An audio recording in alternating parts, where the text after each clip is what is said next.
নমস্কার। গল্প অনুকল্প চ্যানেলে নারায়ণ সান্যালের প্যারাবোলাসায়ের উপন্যাসটির চতুর্থ পর্ব। নিবারণচন্দ্রের বিস্ময়ের ঘোর তখনও কাটেনি।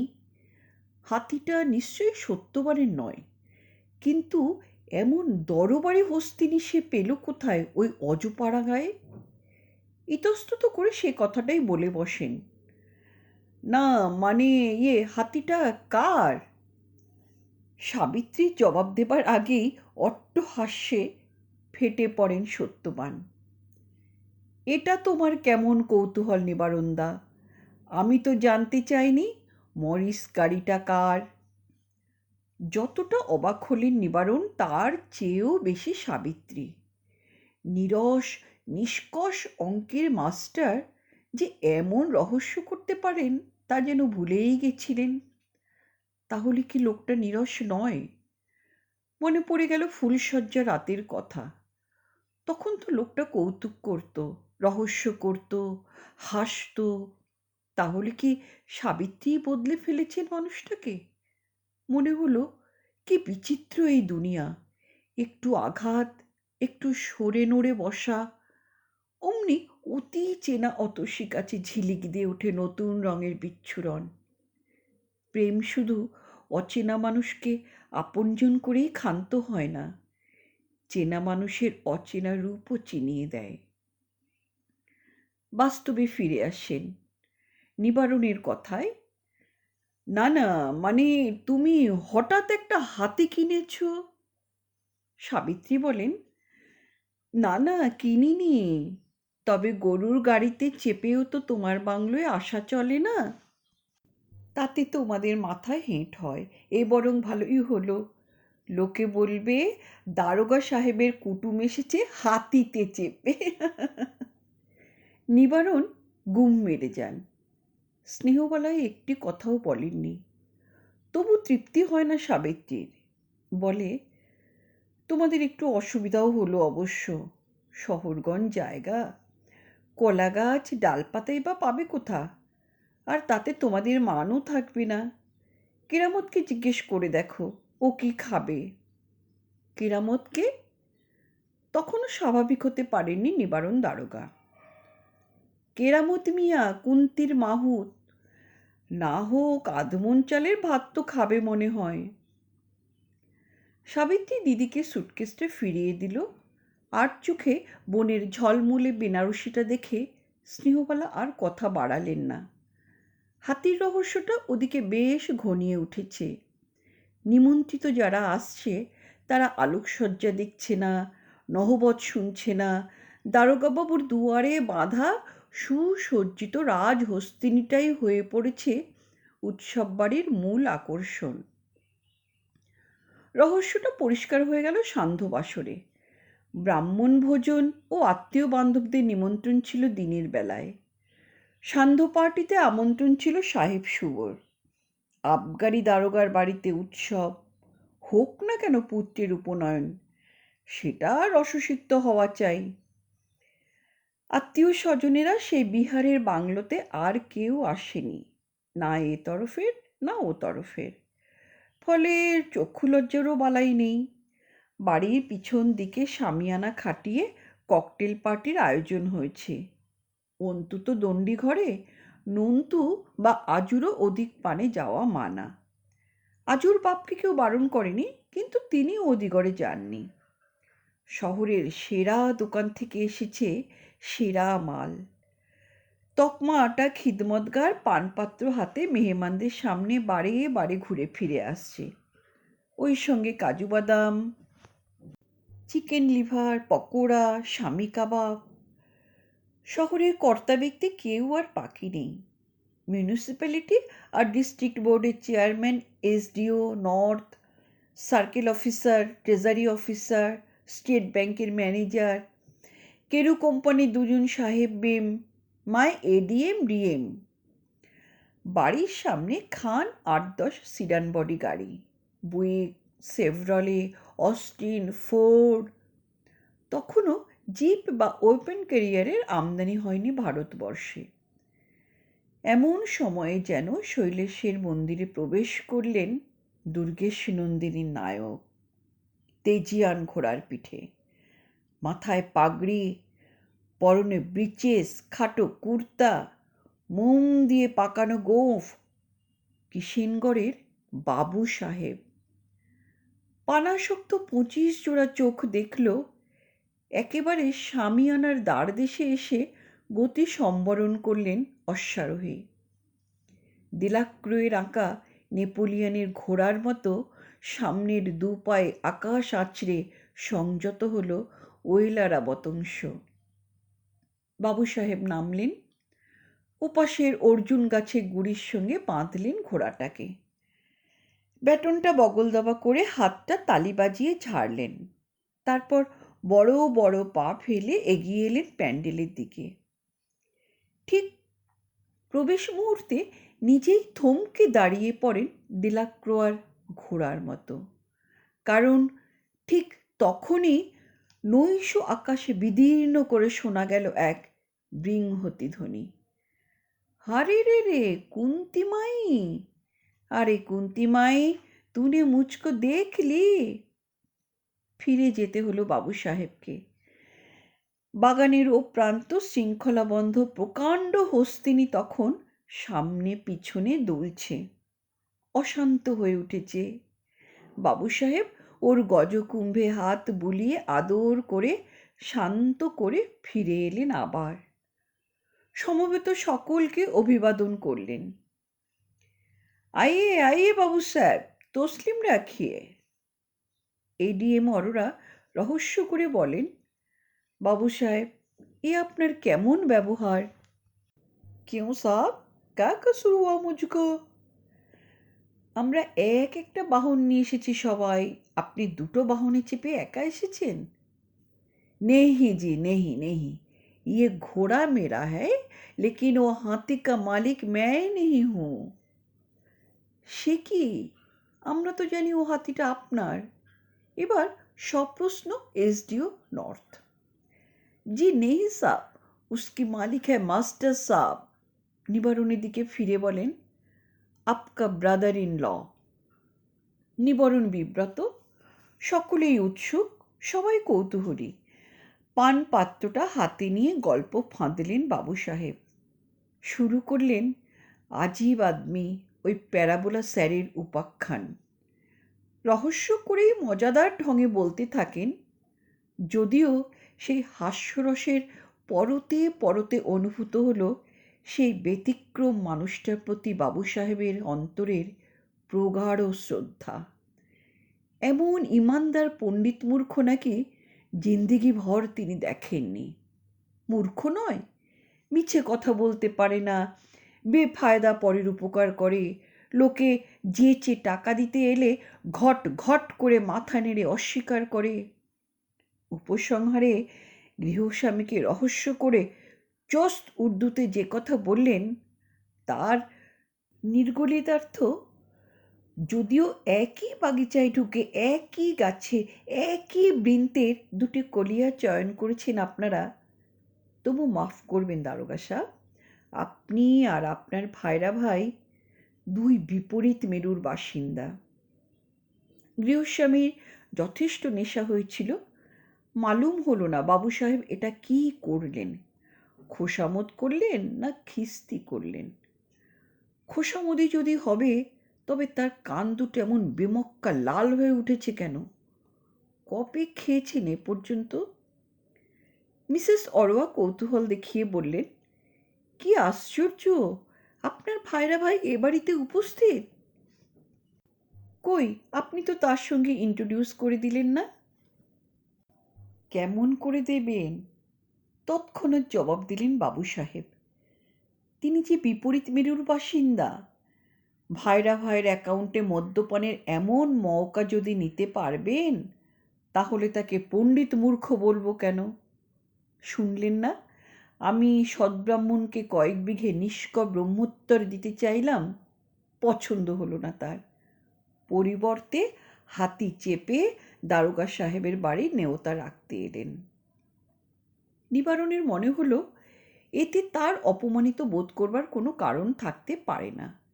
কিন্তু ঝোড়ো হাওয়ায় হঠাৎ ছাতা উল্টে গেলে যেমন অহেতুক অপ্রস্তুত হয়ে পড়ে মানুষে, তেমনই বোধ হচ্ছিল তার।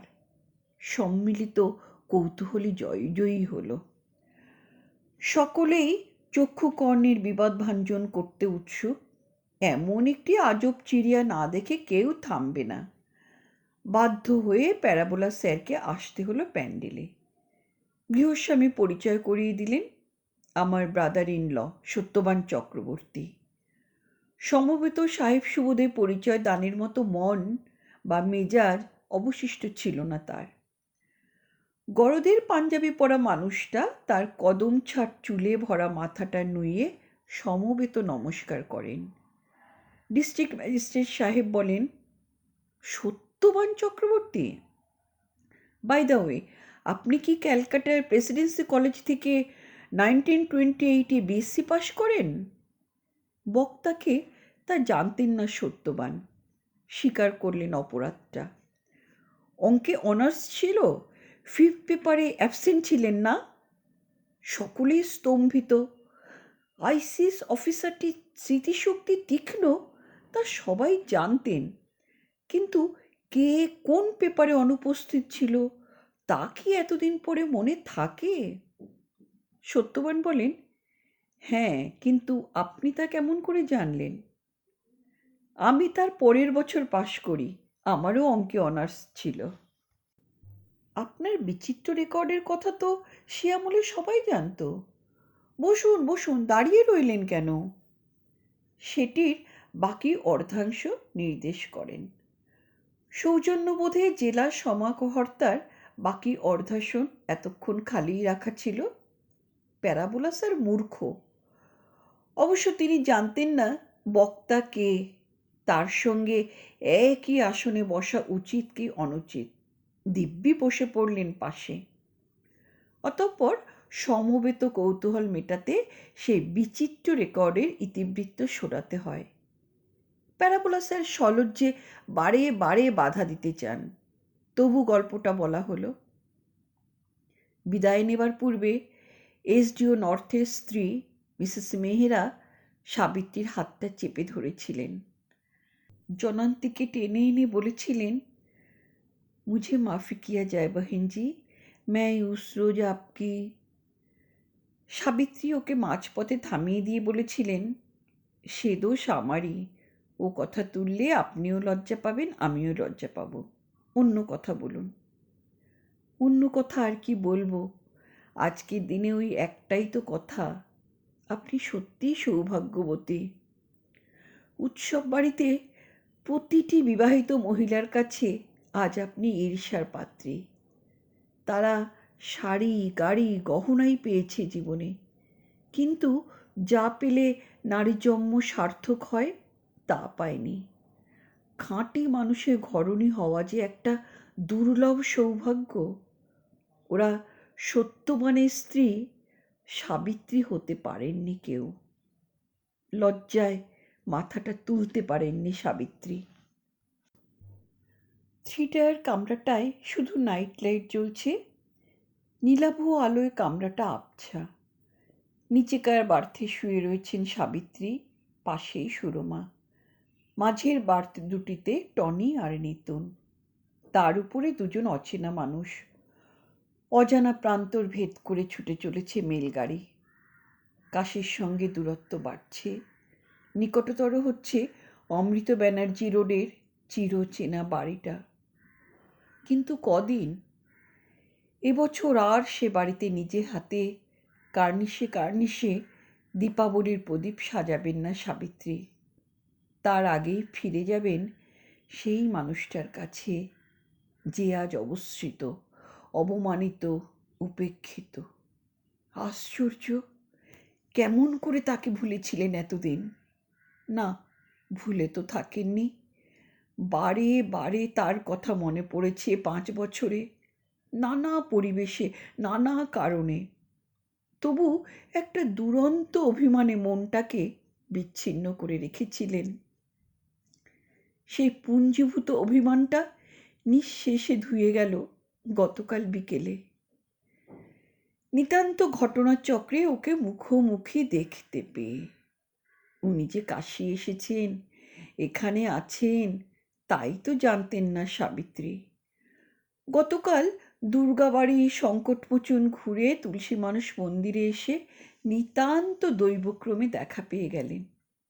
আর কি পরিবেশে! সর্বাঙ্গে কাঁটা দিয়ে উঠেছিল ওর। বজ্রাহতের মতো শুধু বলেছিলেন, তুমি? সাইকেল রিক্সাতে ঘুমন্ত নিতুনকে কোলে নিয়ে বসেছিল পাণ্ডাজির ছেলেটি। উনি একাই এগিয়ে এসেছিলেন মন্দির দর্শনে। সামনেই জুতো রাখার জায়গা। চটি জোড়া খুলে দিতেই বুড়োটা হাত বাড়িয়ে নিয়ে নিল। একটা পিসবোর্ডের চাকতি ধরিয়ে দিল অন্যমনস্কভাবে। তখনও খেয়াল হয়নি, আসলে উনি তাকিয়েও দেখেননি বুড়ো লোকটার দিকে। হঠাৎ নজর হলো ওর দিকে পাশ ফিরে লোকটা একটা খাতায় কি লিখছে। বুড়োর মনটা খাতায় নিবদ্ধ বলেই সে চোখ তুলে তাকায়নি মায়েজির দিকে। ওই খাতাটা দেখেই চমকে উঠেছিলেন সাবিত্রী। খাতার হিজিবিজি চিহ্নগুলো যে ওর খুবই পরিচিত। তখনই দুজন দুজনকে দেখতে পেলেন। তুমি তুমি এখানে? তুমি তুমি জুতো পাহারা দাও? উঠে দাঁড়িয়েছেন বৃদ্ধ ততক্ষণে। কবে এসেছো কাশীতে? ওরা আসেনি? ওরা কোথায়? সে কথায় জবাব না দিয়ে সাবিত্রী বলেছিলেন, উঠে এসো তুমি। তাই কি পারি সাবি? এখনো 15 জোড়া জুতোচটি রয়েছে যে। ওরা মন্দির দেখে ফিরে এসে কার কাছ থেকে ফেরত নেবে? গচ্ছিত সম্পদ। চোখ ফেটে ঝরঝর করে জল ঝরে পড়েছিল সাবিত্রীর। অশ্রুরুদ্ধ কণ্ঠে বলেন, কার উপর অভিমান করে এ কাজ করছো? তুমি তো বিএসসি পাস। কাকামণি বলতেন, আমি তোমার সর্বনাশ না করলে তুমি ঈশান স্কলার হতে, আইসিএস হতে। ছি ছি ছি! শেষে তুমি কিনা 7 জাতির মানুষের জুতো। বৃদ্ধ থামিয়ে দেন। চুপ চুপ! কি পাগলামি করছো রাস্তার মাঝখানে? সাবিত্রী আঁচলে মুখ ঢাকেন, সামলে নিয়ে বলেন, বেশ, ঘণ্টাখানেক পরে আমি ফিরে আসব। আর জুতোর দায়িত্ব নিও না। কোথায় থাকো তুমি রাত্রে? দিন 15 ধরে আছি চকের কাছে ঘন শ্যামদাস ধর্মশালায়। কেন? ফিরে এসে যদি তোমাকে না পাই, তাই জেনে রাখছি। হাসলেন বৃদ্ধ, বললেন, ফিরে এসে এখানেই পাবে আমাকে সাবি। তোমার জন্য অপেক্ষা করব আমি, ভয় নেই, যাব না এখান থেকে। তাই ছিলেন। ঘণ্টাখানেক পরে এসে দেখেন জুতোর বোঝা নেমেছে। অঙ্কের বোঝা তখনও নামেনি। প্রশ্ন করেছিলেন, কার জন্য অঙ্ক কষছো? ছাত্র পড়াও এখনো? না না, ওই বিএইচইউয়ের ছেলেরা দিয়ে যায়। সারাদিন তো চুপচাপ বসেই থাকি, তবু সময়টা কাটে। খাও কোথায়? সে কথায় জবাব দেননি। বলেছিলেন, চলো তোমাকে ছগনলালের ডেরায় নিয়ে যাই। ছগনলাল? সে কে? ওই ধর্মশালার দারোয়ান, দেশে গেছে, ঘরের চাবিটা আমাকে দিয়ে গেছে। ধর্মশালায় ফিরে অনেক গল্প করলেন। একবারও উচ্চারণ করলেন না ওদের নাম, টনি, সুরমা, অতসী, সনদদের নাম। নিতুনকে অবশ্য তিনি চেনেন না। উনি যখন গৃহত্যাগ করেন তখনও নিতুন জন্মায়নি। বরং কথা প্রসঙ্গে বলে ফেলেছিলেন, আজুটার জন্য এখনো আমার বুকের মধ্যে হু হু করে ওঠে জানো সাবি। অথচ ওর কথা তো আগে মনেই পড়তো না। আজু, আর্যভট্ট, সত্যবানের প্রথম সন্তান। বাপের দেওয়া নামটাই শুধু নয়, বাপের নামও রেখেছিল সে। দ্বিতীয় সন্তানের নামও সত্যবান দিয়েছিলেন নিউটন। সে এখন টনি, ম্যাট্রিক পরীক্ষার সময় নিজেই নিজের নাম সই করেছিল টনি চক্রবর্তী। তাই তো হবে, নিউটন সে হতে চায়নি। অঙ্ক তার ভালো লাগতো না। ও নিয়েছিল হিউম্যানিটিজ, অঙ্ক বাদে। শেষ সন্তানের নামকরণ করেছিলেন সাবিত্রী, অতসী। এদের মধ্যে একমাত্র আর্যভট্টই শুধু ছিল বাপের মতো অঙ্ক পাগল। মেট্রিকে 2টো লেটার পেয়েছিল, 98 আর 93। অ্যাডিশনাল ম্যাথামেটিক্সে আর কম্পালসারি ম্যাথামেটিক্সে। এদিকে পাশ করলো সেকেন্ড ডিভিশনে। হবে না, ইংরেজি হিন্দি দুটোতেই যে কাঁচা। বাংলা পড়েইনি। পরীক্ষা দিয়েছিল যমুনাবাই বয়েজ স্কুল থেকে, কিষেনগড়েই। আইএসসিতেও অঙ্কে 97, কিন্তু ইংরেজি বাংলায় 10-2। ভেবেছিলেন বাজিমাত হবে বিএসসিতে। তাই হবার কথা। এখন তো আর সাহিত্য নেই, অঙ্কের রাজ্য। যথারীতি অঙ্কে অনার্স। জোর করে ছেলেকে পাঠিয়ে দিয়েছিলেন কলকাতায়, প্রেসিডেন্সিতে। থাকতো ইডেন হোস্টেলে। আর্যভট্ট নিজে অবশ্য অতটা বিশ্বাস করতে পারেনি, কিন্তু প্যারাবোলা স্যার প্রকাশ্যেই ঘোষণা করেছিলেন, ঈশান স্কলার না হলে দুঃখ পাব, ফার্স্ট না হলে মর্মাহত হব, আর ফার্স্ট ক্লাস না পেলে মুখদর্শনই করব না জীবনে। ওই যে অলক্ষ্যে বসে আছেন না এক ভদ্রলোক, যার অঙ্কে কখনো ভুল হয় না, কথাটা শুনে তিনি হেসেছিলেন। হাসলে কি হবে? প্যারাবোলা স্যারের কথার খেলাপ হয়নি। আর্যভট্ট ফার্স্ট ক্লাস পায়নি। প্যারাবোলা স্যারও তার মুখদর্শনও করেননি জীবনে। আজুর নামের পাশেও ইংরেজি বর্ণমালার 14 বর্ণটি লেখা হয়নি।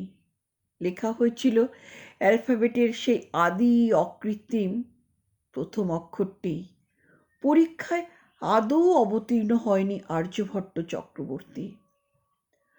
4th ইয়ারে শেষাশেষি সে মারা যায় টাইফয়েডে। সেই কথাই বলেছিলেন সত্যবান ছগনলালের ঘরে ধর্মপত্নীকে।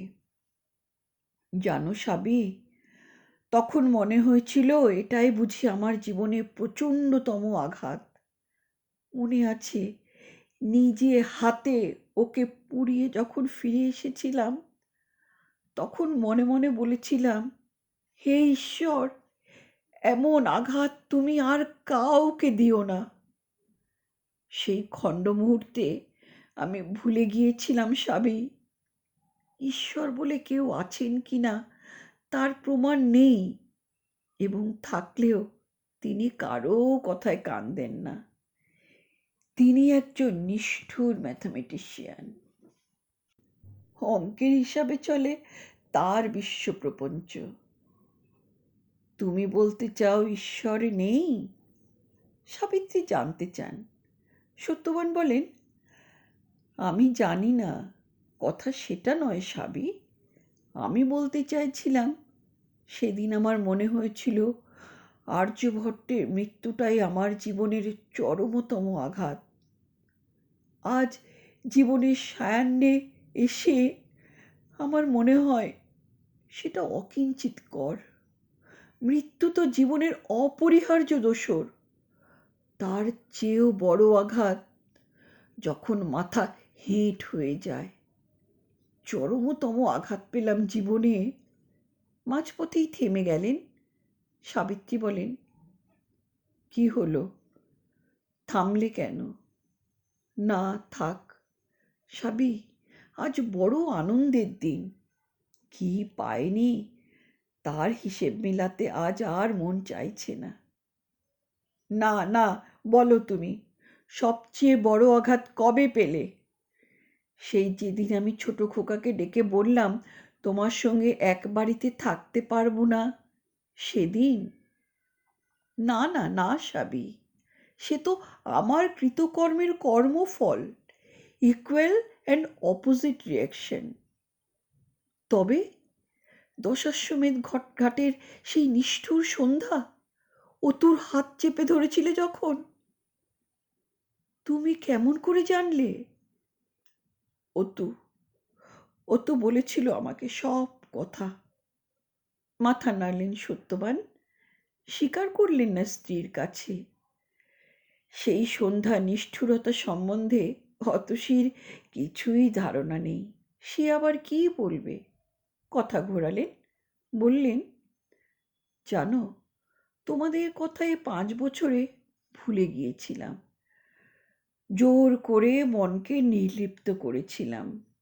মনকে বোঝাতাম এ আমার প্রায়শ্চিত্তের দণ্ডভোগ, একাই বোঝা বইতে হবে আমাকে। কিন্তু বিশ্বাস করো সাবি, একা বইতে হয়নি। এই 5 বছর আমার পাশে পাশে ছিল সে। সে কার কথা বলছো? আজু, আর্যভট্ট। জানো, সে রোজ আসে, ধমক দেয়, বাবা তুমি এমন করলে কেমন করে চলবে? সকাল থেকে মুখে কিছু দাওনি, পিত্তি পড়বে না, যাও স্নান করোগে। আবার যখন ওই বিএইচইউর ছেলেদের দেওয়া অঙ্ক কষি, তখনই এসে ওই আমার পাশে বসে, আমার কোল ঘেঁষে হেসে ওঠে, এটা কি করলে বাবা? ইন্টিগ্রাল ক্যালকুলাস ভুলে গেছো তুমি? আবার রাত্রে যখন এসে শুই, ও সেই ছেলেবেলার মতো ঝুপ করে এসে শুয়ে পড়ে আমার পাশটিতে। গায়ে কাঁটা দিয়ে উঠেছিল সাবিত্রীর। তুমি তুমি ওকে দেখতে পাও? না না, দেখতে পাই না, কিন্তু বুঝতে পারি ও এসেছে। আজু এসেছে, আজু আমার কাছে পিঠেই আছে, অনেকটা ওই আইয়ের মতো। তাকে ধরা ছোঁয়া যায় না, অথচ সে কাজ করে যায়। আই?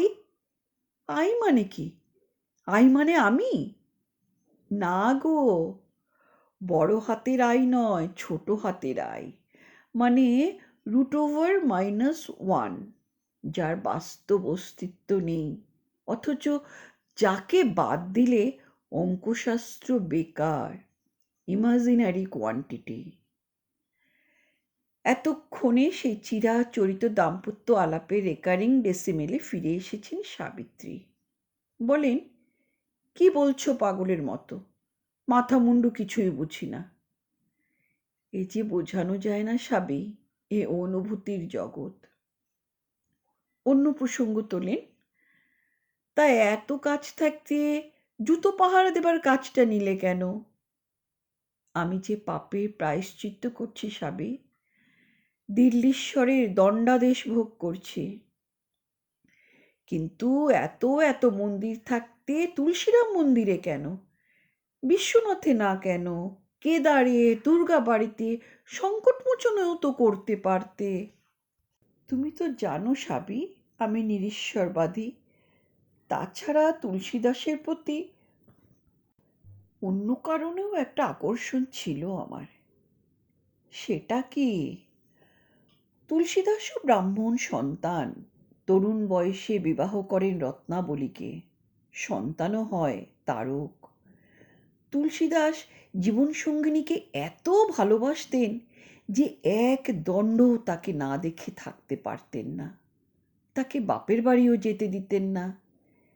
একবার শ্বশুরের নিতান্ত অনুরোধে স্ত্রীকে বাপের বাড়ি পাঠাতে বাধ্য হলেন। রত্নাবলীর বাপের বাড়িতে কি একটা উৎসব ছিল। তুলসীদাস স্ত্রীর জন্যে কিনে আনলেন বেনারসি শাড়ি, তারকের জন্য চিনাংশুকের বস্ত্র। হাতে অবশ্য নয়, পালকি করে স্ত্রীকে পাঠিয়ে দিলেন বাপের বাড়ি।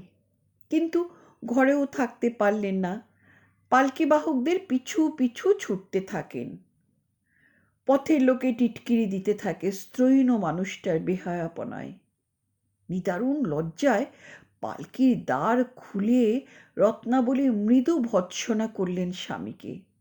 বললেন, হায়, এই অনুরাগ যদি তোমার ভগবানে থাকতো, তাহলে তুমি তরে যেতে। প্রচণ্ড আঘাত পেলেন তাতে। নির্জন ঘরে ফিরে এলেন তুলসীদাস। মনে মনে বললেন, ঠিকই তো, এর চেয়ে ভগবানকেই ভালোবাসি না কেন? সংসারে তুলসীদাস হয়ে গেলেন সাধক তুলসীদাস। গৃহত্যাগ করলেন সে রাত্রেই। শোনা যায় তিনি একবার গঙ্গা তীরে এক করুণ দৃশ্য দেখে বিচলিত হন। একজন মৃতকল্প অন্তর্জলী স্বামীর মাথা কোলে নিয়ে একটি রমণী রোদন করছে, সে সহমরণে যাবে। সমস্ত আয়োজন সম্পূর্ণ। তুলসীদাস সেই মেয়েটিকে দীক্ষা দেন এবং তার মৃতকল্প স্বামীকে বাঁচিয়ে তোলেন। এই সংবাদ সর্বত্র রটে যায়, এমনকি দিল্লীশ্বর আকবর একথা শুনে তুলসীদাসকে অনুরোধ করেন অমন একটি অলৌকিক ক্ষমতা দেখাতে। তুলসীদাস অস্বীকৃত হন, ফলে তাকে কারারুদ্ধ করা হয়। তুলসীদাসের শিষ্যরা বলে, গুরুদেব, কেন আপনি দিল্লীশ্বরকে সন্তুষ্ট করলেন না? তুলসীদাস বলেন, জগদীশ্বরকে সন্তুষ্ট করতে। তাই তো দণ্ডভোগ করতে আমি এসে বসেছি তুলসী মানস মন্দিরে সাবি। জগদীশ্বরকে তো আমি চিনি না, তিনি বহু দূরের, কিন্তু তুলসীদাস আমার কাছের মানুষ। জানি না আমার কথা তুমি বুঝতে পারছো কিনা, এ বোঝানো যায় না। কি করে বোঝাবো তোমায়? এ অনুভূতির জগৎ সাবি।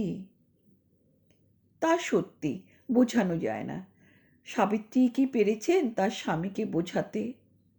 তার ব্যথা, তার বেদনা সারাটা জীবন ভর সাবিত্রী দ্বীপের মতো জ্বলেছেন। অন্ধ মানুষটা তার আলো দেখতে পায়নি। ধূপের মতো পুড়েছেন। অঙ্কপাগল মানুষটা তার সৌগন্ধ পায়নি। হয়তো একই অভিযোগ ছিল সাবিত্রীর, কে জানে। 15 বছরের চাকরি যেদিন এক কথায় ছেড়ে দিয়ে সাবিত্রী বেরিয়ে এলেন, ইস্তফা দিলেন যমুনাবাই স্কুলের অ্যাসিস্ট্যান্ট হেডমাস্টার, তখন সারা কিষেনগড়ের মানুষের সঙ্গে সুর মিলিয়ে কি সাবিত্রীও বলেননি তিনি নির্বোধ? সেটা কত সাল? 1958। আজও তার অনেক আগেই মারা গেছে। টনি তখন ক্লাস 8-এ পড়ে, অতসী 5-এ। কিষেনগড়ে ইতিমধ্যে মেয়েদের স্কুল খুলেছেন বাবু সাহেব। না, প্যারাবোলা স্যারকে যিনি কিষেনগড়ে এনেছিলেন তিনি নন, তিনি মারা গেছেন। তার গদিতে উঠে বসেছেন নতুন যুগের নতুন বাবু সাহেব রাম সুভগ সিং। এই এলাকার তরুণ এমএলএ তিনি, সত্যবানের ছাত্র। শুরু হলো কুরুক্ষেত্রের দ্রোণ পর্ব। লড়াই বাঁধল গুরু শিষ্যে। অবশ্য মহাভারতের সেই ট্র্যাডিশন মেনে প্রথম পর্বে গুরু শিষ্যে লড়াইটা বাঁধেনি। প্রথম দিকে সত্যবানের ভূমিকা ছিল অন্যরকম, অনেকটা ভীষ্ম পর্বে শ্রীকৃষ্ণের অবস্থা। এ যুদ্ধে অস্ত্র ধারণ করবেন না বলে প্রতিজ্ঞা করেছিলেন। স্বয়ং কৃষ্ণই প্রতিজ্ঞা রক্ষা করতে পারেননি, সত্যবান পারবেন কেমন করে? বিরোধটা বাঁধল একটা বিচিত্র কারণে। বিহার সরকার আদেশ জারি করলেন একটি ন্যূনতম হারে শিক্ষকদের বেতন দেওয়া না হলে সরকারি অনুদান মিলবে না। কিষেনগড়ের যমুনাবাই হাই স্কুলে শিক্ষকদের যে হারে বেতন দেওয়া হতো সেটা সরকারি নির্দেশের অনেক কম। এই নিয়েই বিরোধ। বাবু সাহেব শিক্ষকদের ডেকে বললেন, স্কুলের যা আর্থিক অবস্থা তাতে বর্ধিত হারে বেতন দেওয়া চলে না। এ কথা নিশ্চয়ই বোঝেন আপনারা। অথচ সরকারি অনুদানটা হাতছাড়া হলেও অনেক ক্ষতি। এর একটা মাত্রই সমাধান আছে। আপনারা যা মাইনে পাচ্ছেন তাই পাবেন, কিন্তু খাতায় সই করতে হবে সরকারি নির্দেশে যে হার আছে সেই অনুপাতে। উপায় কি বলুন? স্বভাবতই যা হওয়ার কথা তাই হলো। এরা রাজি হলেন না। কথা কাটাকাটি, মিটিং, বৈঠক। শেষমেশ মাস্টারমশাইরা স্থির করলেন প্রতিবাদ জানাতে তারা ধর্মঘট করবেন। সর্বসম্মতিক্রমে কিন্তু সে সিদ্ধান্তটা নেওয়া গেল না। একমাত্র বিরুদ্ধ ভোট পড়ল সত্যবান চক্রবর্তীর। তিনি বললেন, নীতিগতভাবে আপনাদের সমর্থন করছি আমি, যা মাইনে পাবো খাতায় তার বেশি কেন লিখব? কিন্তু প্রতিবাদটা আপনারা যেভাবে জানাতে চান তাতে আমার সায় নেই। ঝগড়াটা হচ্ছে কর্তৃপক্ষের সঙ্গে শিক্ষকদের, ছাত্ররা কেন তার ফল ভোগ করবে? আমরা যদি ক্লাস না নিই তাহলে ছাত্রদের কোর্স তো শেষ হবে না, ওরা পরীক্ষায় খারাপ করবে, ওদের কি দোষ বলুন? অন্যান্য মাস্টারমশাই মায় স্বয়ং হেডমাস্টারমশাইও ওকে সকাল বিকেল বোঝাতে থাকেন, এই হচ্ছে এ যুগের নিয়ম, সোজা আঙুলে ঘি তোলা যায় না। ছাত্রদের অসুবিধা হলেই অভিভাবকদের টনক নড়বে, তারা স্কুল ইন্সপেক্টরের কাছে দৌড়বে, এসডিও সাহেবের কাছে দরবার করবে। তখন তদন্ত হবে, আর সেই তদন্তে যাতে আসল কথা ফাঁস না হয়ে যায় তাই বাবু সাহেব শিক্ষকদের সঙ্গে রফা করতে বাধ্য হবেন। কিন্তু কিছুতেই রাজি হলেন না সত্যবান। ধর্মঘট হলো। একা সত্যবান প্যারাবোলা ছাতা বগলে স্কুলে গেলেন, একেবারে একা। মায় দারোয়ান বেয়ারাগুলো পর্যন্ত অনুপস্থিত, কুছ পরোয়া নেই। উনি সোজা চলে গেলেন ক্লাস 10 বি সেকশনে। দরজার বাইরে থেকেই হাঁকার পারেন, সিট ডাউন বয়েজ, নাও টেক ডাউন। অভ্যাস বসে বোর্ডের দিকে এগিয়ে যেতে পারেননি। ক্লাসে একটিও ছেলে নেই, যার জন্য চুরি করি সেই বলে চোর। সেদিন বিকেলে দল বেঁধে এলো ছেলেরা ওর বাসায়। জানকীপ্রসাদ শর্মা তাদের মুখপাত্র। ছেলেটি ফার্স্ট বয়, সত্যবানের প্রিয় পাত্র। বললে, স্যার কিছু মনে করবেন না, এ কিন্তু আপনি ঠিক করছেন না, আপনারও উচিত ধর্মঘটে সামিল হওয়া। কিন্তু তোমরা কেন বঞ্চিত হবে? তোমাদের কি দোষ? ওইখানেই তো ভুল হচ্ছে স্যার আপনার। আপনারা আর আমরা কি আলাদা? আমাদের নিয়েই তো আপনি, আর আপনাদের নিয়েই তো আমরা। আপনি না সেদিন বলেছিলেন, উপনিষৎকার বলেছেন, ওং সহ নাব্যবত্তু সহন ভুনক্তু তৈজস্যে নাবোধিতমস্তু। সর্বত্রই ওই নৌ, গুরু শিষ্য উভয়ে একত্রে। হ্যাঁ তা তো বটেই, কিন্তু তোমাদের সিলেবাস। আমরা বাড়িতে আপনার ক্লাস করব স্যার। তৎক্ষণাৎ স্বীকৃত হয়েছিলেন প্যারাবোলা স্যার, সামিল হয়েছিলেন ধর্মঘটে। ঝামেলা কিন্তু এখানেই মিটল না, বরং এখানেই শুরু হলো ভীষ্ম পর্বের পরবর্তী পর্ব। স্কুলের প্রেসিডেন্ট এলেন মিটমাট করতে। মিটমাট হলো মাঝামাঝি রফা, অর্থাৎ সকলেরই কিছুটা মাইনে বাড়ল এবং সকলেই স্বীকৃত হলেন সরকার নির্দেশিত অঙ্কে মাইনে পাচ্ছেন বলে মিথ্যার সঙ্গে রফা করে সই দিতে। এবং সেখানেই বাঁধল চরম সংঘাত। আপোষ করতে রাজি হলেন না সত্যবান।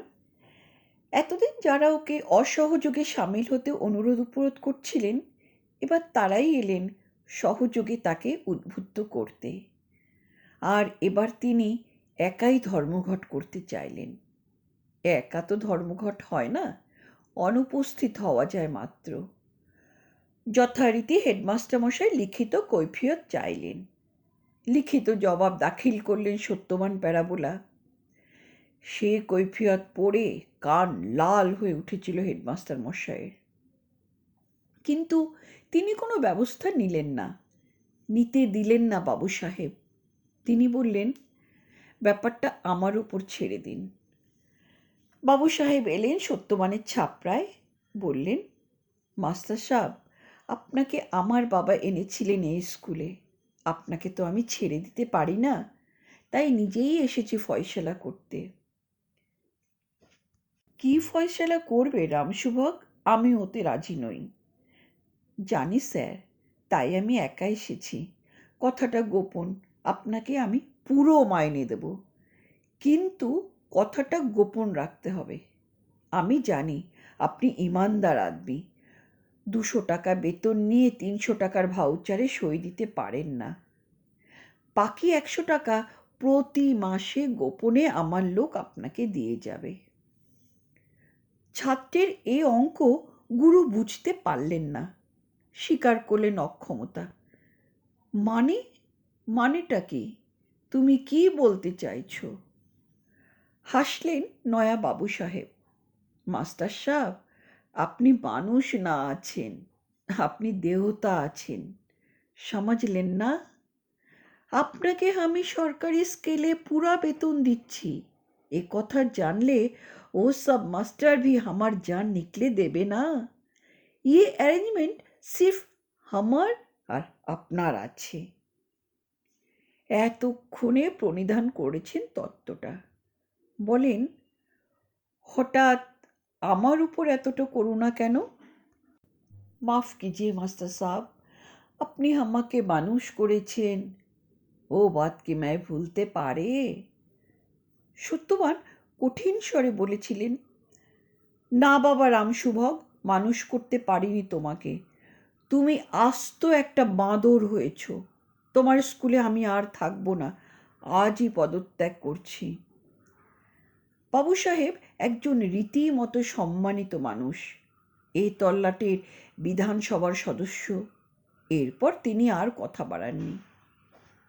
আবার বিদায় পর্ব, আবার সেই ছেলেরা সার দিয়ে দাঁড়িয়ে আছে অশ্রু সজল চোখে। প্যারাপোলা স্যার দীর্ঘ 15 বছর কিষেনগড়ে কাটিয়ে ফিরে এলেন কলকাতায়। ঘটনাচক্রে ভাড়াটে উঠে যাওয়ায় অমৃতলাল ব্যানার্জি রোডের বাড়িটা খালি ছিল। কলকাতায় ফিরে এসে বোধহয় ভুলই করেছিলেন। গাঁয়ে থাকলে হয়তো নিউটন টনি হয়ে যেত না। কলকাতার স্কুলে ভর্তি হয়েই সে অন্য মানুষ হয়ে গেল। আজও ছিল বাপের নেওয়াটা, নিউটন মা চেংটি। অঙ্ক তার ভালো লাগতো না, অঙ্কের প্রতি তার জাত ক্রোধ। সে বিভাগের উৎস অঙ্ক নয়, বুঝতেন সত্যবান। সে বিদ্বেষ ফাদার ইমেজের বিরুদ্ধে। মাকে সে ভালোবাসে, তাই অঙ্ককে সে দেখেছিল বিমাতার রূপে। বাপের পাগলামোতে মাকেই ভুগতে হয়েছে সবচেয়ে বেশি, মাকে, অতসীকে এবং তার নিজেকে। তাই ওই বয়স থেকেই মনে মনে সে পিতৃবিরোধী হয়ে ওঠে। বাপের সঙ্গে একটা জেনারেশন গ্যাপ প্রতিনিয়ত অনুভব করে। পাড়ার বখাটের ছেলের সঙ্গে মিশে মস্তানি করা হয়তো সে সত্যিই আনন্দ পেত না, কিন্তু তাতে যে বাবা মর্মাহত হয় এটুকু বুঝেই তার আনন্দ। নিজের ভালো লাগে বলে নয়, বাবা কি কি অপছন্দ করে তা বুঝে নিত, আর সেগুলোতেই একে একে অভ্যস্ত হতে থাকে। রাত করে বাড়ি ফেরা, নাইট শোতে সিনেমা দেখা, সিগারেট খাওয়া, মাথায় তেল না দেওয়া, চোঙা প্যান্ট পরা ইত্যাদি ইত্যাদি। পিতা পুত্রে ব্যবধান ক্রমেই দীর্ঘতর হতে থাকে। প্রত্যক্ষ সংঘাত কখনো যে বাঁধেনি, কারণটা ওই, এক হাতে তালি বাজে না। সত্যবান ঝগড়া করতে জানেন না, সহ্য করতে জানেন। আর তাই সংগ্রাম যখন বাঁধল, তখন টনি চক্রবর্তী পাথরের মতো শক্ত হয়ে রইল। পিতাকে নির্বাসন দণ্ড দিতে তাকে বিন্দু মাত্র বিচলিত হতে দেখা যায়নি। ততদিনে সে প্রতিষ্ঠিত, বিয়ে করেছে প্রেম করে, শ্বশুরই ঢুকিয়ে দিয়েছেন চাকরিতে, উপার্জন করছে। অতসীর বিয়েও হয়ে গেছে। সুরমা এই সংসারে তখন সদ্য এসেছে, নিজের সংসার, নিজের রোজগার হয়েছে। এখন আর ক্ষমা করার প্রশ্ন ওঠে না। সুযোগ হয়ে গেল যখন, মা নিজে থেকেই বললে, ছোট খোকা, মন স্থির কর, হয় তোর বাপ নয় আমি, একজনকে বিদায় দিতে হবে। এক ছাদের নিচে আমরা দুজন একসঙ্গে থাকতে পারবো না। ঘাড়ে হাত দেয়নি, কিন্তু এক বস্ত্রে পাগলটাকে বিদায় করে দিয়েছিল। এমনকি শরৎ স্টেশন থেকে ফিরে এলে জানতে চায়নি কোথায় রেখে এলো তাকে। শরৎও সে কথা বলেনি নিজে থেকে। একটা অপরাধবোধে ভুগছিল সে নিজেও। আশ্বিন, কার্তিক, অগ্রহায়ণ, পৌষ, মাঘ, ফাল্গুন, 6 মাস পার হয়ে গেছে। দীপান্বিতার স্মৃতি প্রায় ঝাপসা হয়ে এসেছে। রং দোল সমাগত। এই 6 মাসে যেন 10 বছর বয়স বেড়ে গেছে সত্যবানের। যে দিনটিকে আনন্দের বলে মনে হয়েছিল, এখন মনে হয় সেটাই সবচেয়ে বেদনার। স্বপ্ন বলে মনে হয় সেদিনের স্মৃতিকে। এখনো বিশ্বাস করে উঠতে পারেন না ঘটনাটা। সাবিত্রী ফিরে না আসায় যতটা আঘাত পেয়েছেন, তার চেয়ে বেশি বেজেছে তার উদাসীনতায়। হয়তো কলকাতায় ফিরে গিয়ে তার মন বদলে গেছে, তা তো হতেই পারে। কিন্তু সেক্ষেত্রে একটা চিঠি তো তিনি লিখতে পারতেন, সান্ত্বনা দেবার চেষ্টা করে। ছগনলাল ফিরে এসেছে অনেক দিন, এসেছে সস্ত্রীক। সত্যবানও ফিরে গেছেন তার সেই নিষিদ্ধ পল্লীর আবাসে, পিয়ারীবাইয়ের হেফাজতে। পিয়ারীর সেই পিতৃপরিচয়হীন শিশুটিই কি তাকে শেষ পর্যন্ত জড়ভরতে রূপান্তরিত করবে? সংসারে মায়া কাটিয়ে উঠতে দেবে না? ফিরে এসেছে সেই অভ্যস্ত জীবনের পৌনঃপুনিকতা। সকালে গঙ্গা স্নান, পিয়ারীর অন্নগ্রহণ, পাঠশালার ক্লাস, তুলসী মানস মন্দিরে জুতো পাহারা দেওয়া, আর বেনারস হিন্দু ইউনিভার্সিটির ছাত্রদের দেওয়া আঁক কষা।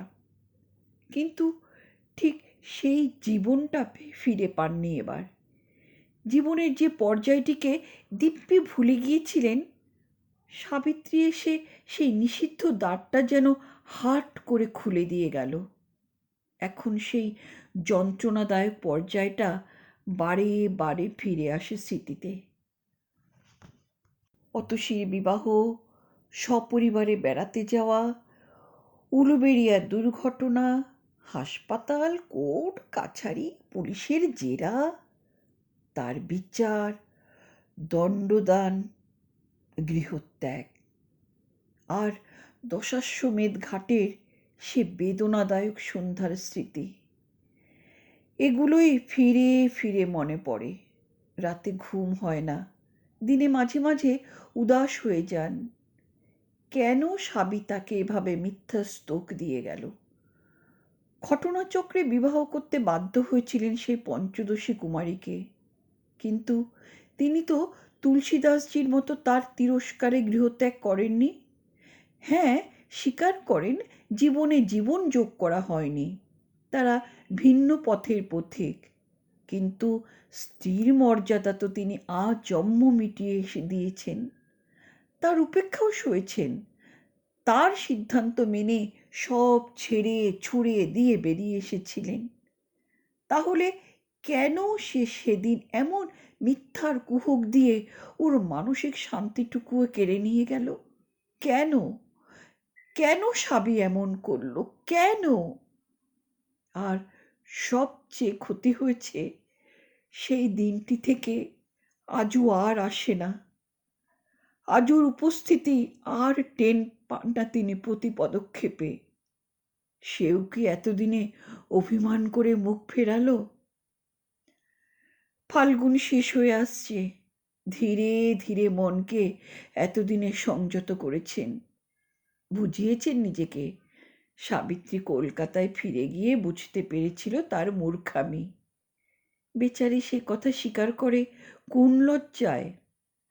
সত্যবান নিজেও তো চিঠি লিখতে পারতেন, কিন্তু তাতে তার কাটা ঘায়ে নুনের ছিটে দেওয়া হবে। আহা, সে সুখেই থাক, উনি আর কদিন। মাঝে মাঝে গিয়ে বসেন মণিকর্ণিকার ঘাটে।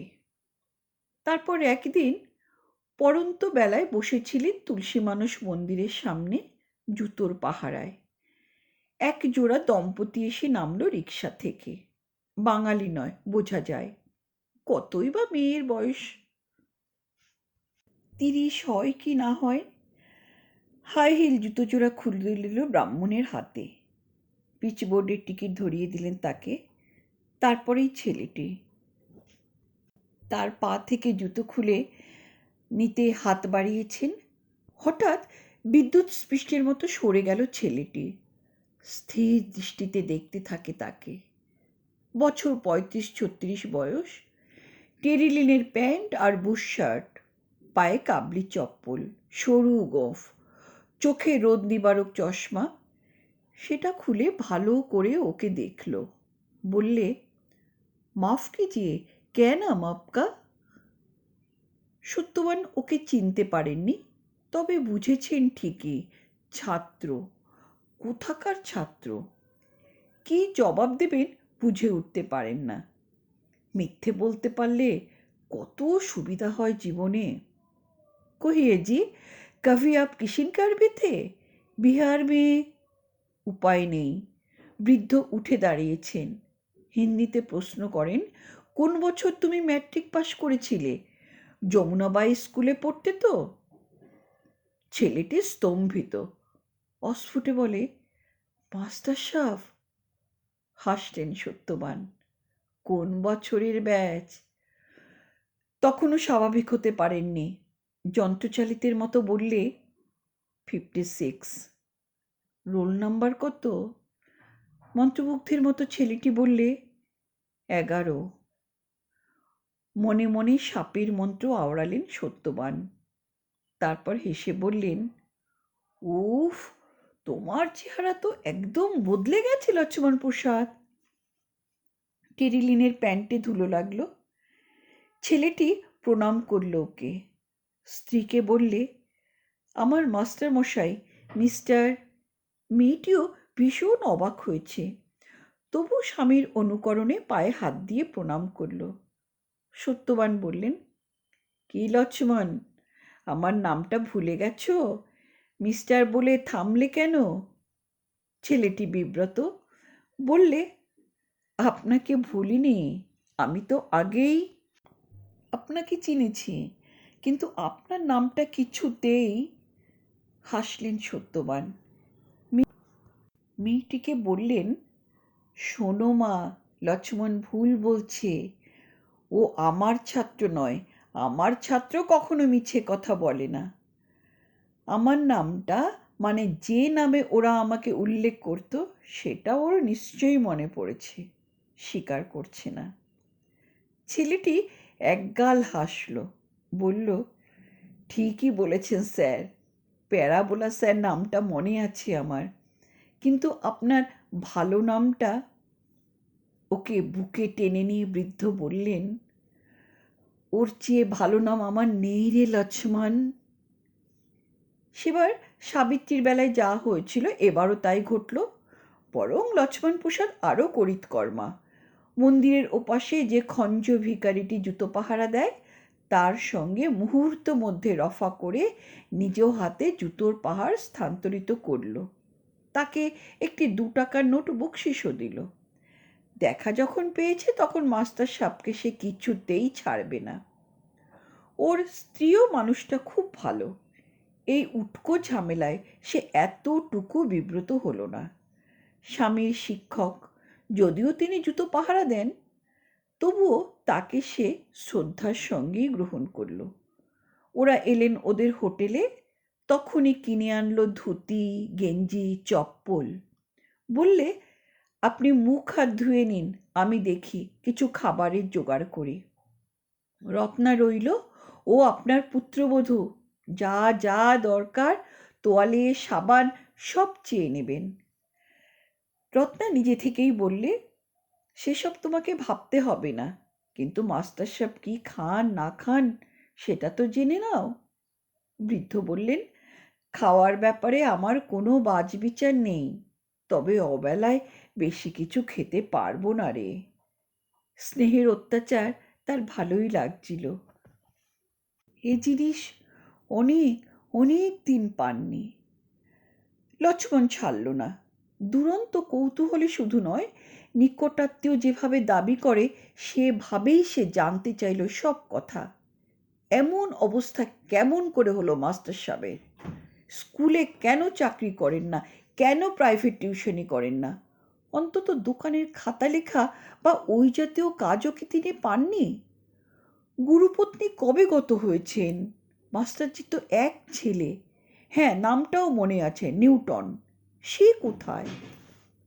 সে বেঁচে আছে? আশ্চর্য, বাপকে দেখে না? মেয়েও তো ছিল একজন। না না মাস্টার সাহেব, আপনি সব কথা খুলে বলুন আমাকে। নিউটনে কি আপনার একমাত্র পুত্র মাস্টার সাহেব? লক্ষ্মণ প্রসাদ কি কেউ নয়? ঝরঝর করে কেঁদে ফেললেন সত্যবান। বললেন, বলবো বলবো রে, সব কথাই তোকে খুলে বলবো রে লক্ষ্মণ, কিন্তু এক শর্তে। বলুন। শর্ত না শুনেই মেনে নিলাম। তোর সুখের সংসারে আমাকে টেনে নিয়ে যাবি না, বা কোনো রকম অর্থ সাহায্য করবি না, কথা দে? স্থির দৃষ্টিতে অনেকক্ষণ তাকিয়ে থাকলো ছেলেটি। তারপর কোথাও কিচ্ছু নেই, হঠাৎ প্রণাম করলো আবার। বলুন মাস্টার মশাই। মেলে ধরলেন সেই গ্লানিকর ইতিহাস।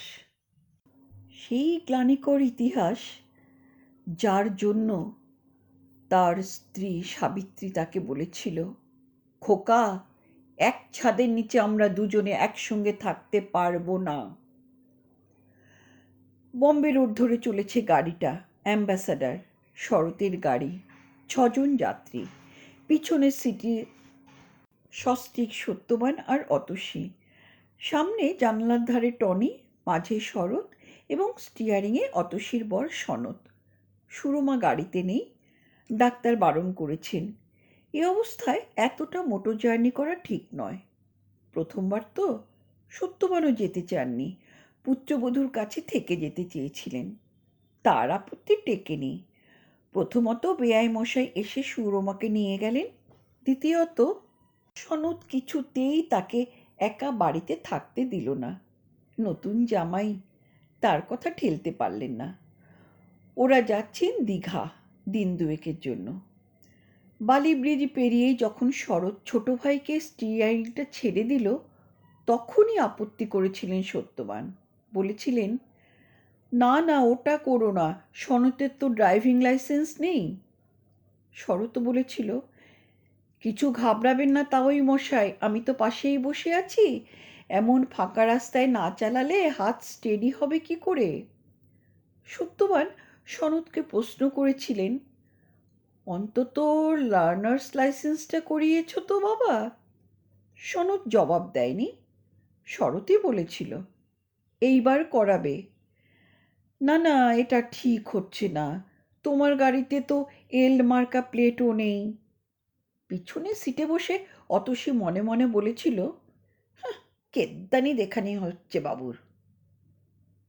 টনিও মনে মনে বলেছিল, এই শুরু হলো বুড়োট টিক টিক টিক টিক, সারাটা রাস্তা বুড়োটা জ্বালাতে জ্বালাতে যাবে। মোট কথা, ওর কথায় কর্ণপাত করেনি কেউ। দুর্ঘটনাটা ঘটল উলুবেড়িয়ার কাছাকাছি। রাত্রে বৃষ্টি হয়েছে। টারম্যাক রাস্তার দুপাশে কর্দমাক্ত বিশ্বাসঘাতক বার্ন, কাঁচা অংশ। সেখানে মাঝে মাঝে লরির চাকার গভীর খাদে ঘোলাটে জল তখনও জমে আছে। শরৎ একবার ভাইকে সাবধান করে বলেও ছিল, খবরদার কাঁচা রাস্তায় নামবি না। কিন্তু তাই নামতে হলো। ওদিক থেকে একটা মাল বোঝাই একটা দৈত্যযান আধখানা রাস্তা চেপেই আসছিল। ওদের গাড়ির স্পিডোমিটারে কাঁটা তখন 50-এর ঘরে। বিপরীতমুখী গাড়ি দুটি দূরত্ব যখন প্রায় 50 গজ, কোথা থেকে ছুটে এলো একটা বাছুর। লরিটা একদিকে চেপে পাশ কাটাতে চাইলে সনৎ খণ্ড মুহূর্তে সিদ্ধান্ত। সনৎ ব্রেকটা চাপতে গিয়ে ভুলে চাপ দিল অ্যাক্সিলেটারে। ডান বাঁ গুলিয়ে গেল তার। শরৎ হুমড়ি খেয়ে স্টিয়ারিংটা ঘুরিয়ে দিল। মুখোমুখি ধাক্কা লাগলো না, বাছুরটাও বেঁচে গেছে। কাঁচা রাস্তায় পড়ল সামনের চাকাটা। মাতালের মতো টলে উঠল গাড়িটা। সনত ডাইনে কাটিয়ে উঠতে গেল রাস্তায়, আর ঠিক তখনই দেখতে পেল লরির আড়ালে আসছিলেন যে ভদ্রলোক, তিনি দুহাত তুলে আর্তনাদ করছেন, ব্রেক ব্রেক ব্রেক। থামল বটে গাড়িটা, কিন্তু তার আগেই ঊর্ধ্বে উৎক্ষিপ্ত হয়েছে সেই মানুষটি, ছিটকে গিয়ে পড়েছে রাস্তার ঢালু অংশে।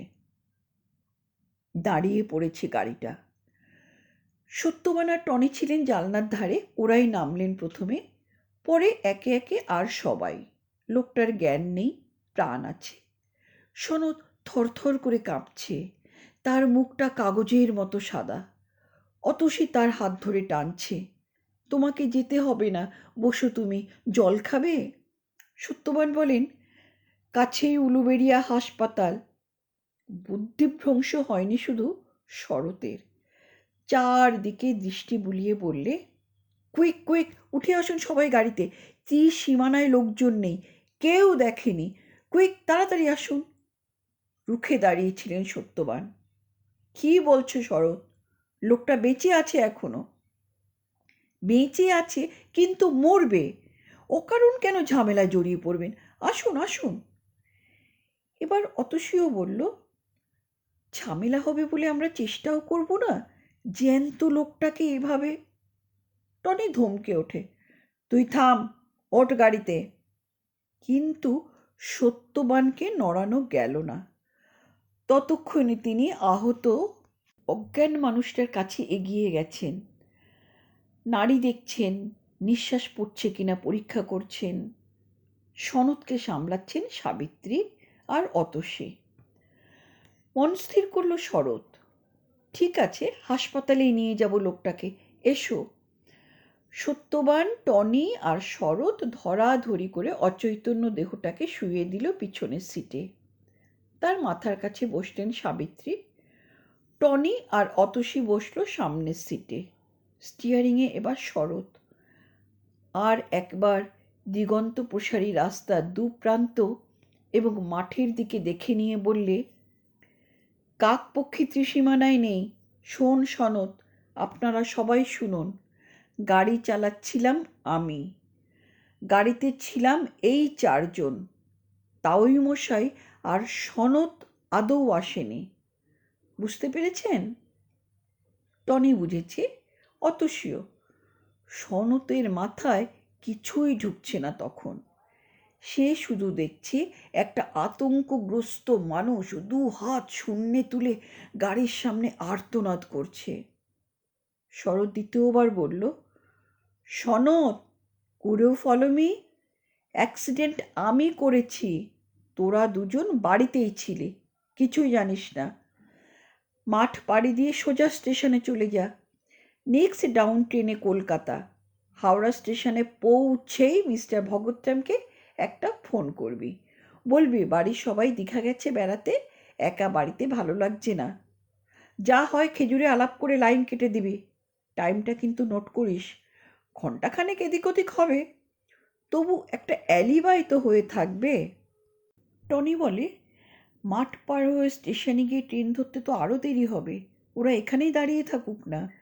কলকাতাকে আমি কোনো বাস বা ট্রাক ধরে যদি ডান্ডাও ব্রিজের কাছ থেকে ফোন করে, তাহলে তো আরও আধ ঘন্টা সময় এগিয়ে যাবে। ধমকে ওঠে শরৎ, সার্টেনলি নট। নেক্সট গাড়ি কে আসছে তা কে জানে, হাইওয়ে পেট্রোল কারও তো হতে পারে। যা বললাম তাই কর, অ্যান্ড রিমেম্বার, গাড়ি আমি চালাচ্ছিলাম, তোরা কিন্তু কিছুই জানিস না। পর মুহূর্তেই গাড়িটা নক্ষত্রবেগে রওনা হয়ে গেল। সত্যবান দেখলেন নয়নজুলির দিক থেকে একটা রক্তের ধারা সাইন কার্ভের মতো গোমূত্রিকা রচনা করে কালো পিচে রাস্তা ধরে এসেছে। আসুন আমরা আলপথ ধরে স্টেশনের দিকে যাই। অনেকটা স্বাভাবিক হয়েছে সনদ। সত্যবান কোনো কথা বলতে পারলেন না। যন্ত্রচালিতের মতো জামাইয়ের পিছন পিছন চলতে থাকেন নাড়ামুড়ো ভরা আলপথ দিয়ে বিসর্পিল পথে। ধান কাটা হয়ে গেছে, মাঠে লোকজনও নেই। ঠিকই বলেছিল শরৎ, এই বীভৎস দৃশ্যটার কোনো সাক্ষী নেই। স্টেশন ওখান থেকে মাঠ ভাঙা, এরও এই পথে মাইলটা হয় কি না হয় কিন্তু ওইটুকু রাস্তার মধ্যেই বিপরীতগামী একজন পথ চলতি মানুষের সাক্ষাৎ পাওয়া গেল। ভদ্রলোক ছাতা মাথায় আসছিলেন এদিক পানে, হাতে একটা রেশনের ব্যাগ, তাতে মালপত্র। বোধহয় শহর থেকে সওদা করে ফিরছেন। সত্যবান মুখটা তুলতে পারেনি। একটা প্রচণ্ড পাপবোধ যেন তার ঘাড়টা ধরে মেদিনী নিবদ্ধ দৃষ্টি করে রেখেছে। কিন্তু কাছাকাছি এসেই ভদ্রলোক থমকে দাঁড়িয়ে পড়েন। এ কি মশাই, এমন করে কেটে গেল কি করে? এরাও দাঁড়িয়ে পড়েছেন। এতক্ষণে নজর হলো সত্যবানের ধুতির একটা অংশ লালে লাল হয়ে আছে, তখনও ভালো করে শুকিয়ে ওঠেনি। সত্যবান জবাব দিতে পারলেন না। গলার ভিতরটা কাঠ হয়ে গেছে। সনৎ কোনো ক্রমে বললে, না না, কাটেনি, মানে ও কিছু নয়। ভদ্রলোককে স্তম্ভিত করে শ্বশুরের হাত ধরে প্রায় হিড় হিড় করে টেনে নিয়ে যায়। স্টেশনে এসে টিউবওয়েলের জলে রক্তের দাগটা ধুয়ে ফেলার চেষ্টা হলো, কিন্তু রক্ত ততক্ষণে শুকিয়ে উঠেছে। এখানেও একটি দ্বিতীয় সাক্ষী রয়ে গেল, একটি রেল কর্মচারী, পয়েন্টসম্যান বা ওই জাতীয় কিছু হবে, জল খেতে এসেছিল টিউবকলে। সেও কৌতূহলী হয়ে প্রশ্ন করল, ইতনা খুন कैसे निकला বাপুজি? এতক্ষণে একটা কৈফিয়ত খাড়া করেছে সনৎ। বললে, পিকনিক করতে এসেছিল, একটা পাঁঠা কাটতে গিয়ে বাবুজির গায়ে ওই রক্ত লেগেছে। লোকটা ভ্রুকুঞ্চন করল। এক বৃদ্ধ এবং একজন জোয়ান উলুবেড়িয়া স্টেশনে এসে পিকনিক করতে পাঁঠা কেটেছে, এ তথ্যটা ঠিক হজম করতে পারল না। পিকনিক পার্টির বাকি লোকজন সব কোথায় গেল? নাকি ওরা দুজনেই একটা গোটা পাঁঠা কেটে খেতে চায়? ডাউন ট্রেন অল্পক্ষণ পরেই এলো। ভেজা কাপড়ে সত্যবান উঠলেন, সনতও উঠল গাড়িতে। সমস্ত পথে শ্বশুর জামাইয়ের একটিও কথা হয়নি। এই পর্যন্ত বিবৃত করে মাস্টার সাহেব নীরব হলেন। লক্ষ্মণ প্রসাদ বলে, তব क्या हुआ মাস্টার সাহেব? ধীরে ধীরে মুখটা তুললেন সত্যবান, যুগল শ্রোতাকে একে একে দেখে নিলেন। তারপর বললেন, এরপর ঠিক কি কি ঘটেছিল তা আমার মনে নেই লক্ষ্মণ। লক্ষ্মণ মৃদু ধমক দেয়, ये कैसे हो सकता मास्टर साहब? You possess a phenomenal memory, sir.